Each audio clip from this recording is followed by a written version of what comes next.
Magandang araw sa inyong lahat. Ako si Stephanie Licanya at ngayon ay magbabahagi ako sa inyo ng aking presentasyon tungkol sa United Nations.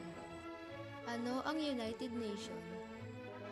Noong mga unang buwan ng 1942, 26 na bansang kakampi ng Allied Powers ang nagpulong sa Washington, D.C. Nagkaisa silang lahat na iisa ang karapatang mabuhay at maging malaya ang bawat tao sa mundo.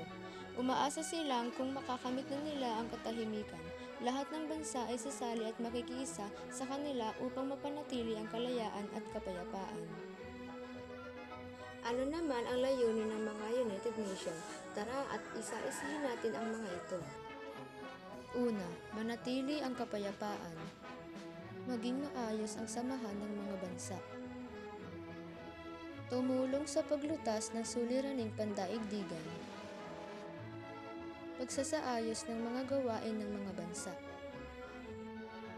Narito naman ang mga sanghay ng United Nations: General Assembly, Security Council, Secretariat, International Court of Justice, Economic and Social Council, or ECOSOC. General Assembly. Dito ginawa ang lahat ng pagpupulong. Ito ang sangayang tagapagbatas ng samahan. Security Council. Palagi ang kasapi lamang ang kasapi nito, tulad ng US, Great Britain, France, at China. Secretariat.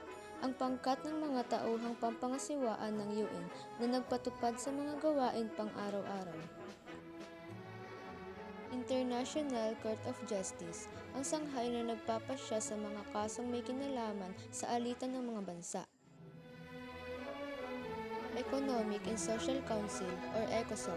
Ito ang sanghay na namamahala sa aspekto ng pangkabuhay, panlipunan, pang-edukasyon, sayantipiko at pangkalusugan ng daigdig. Para sa pagtatapos ng aking presentasyon, gusto ko lamang ipaalala sa inyo ang kahalagahan ng United Nations.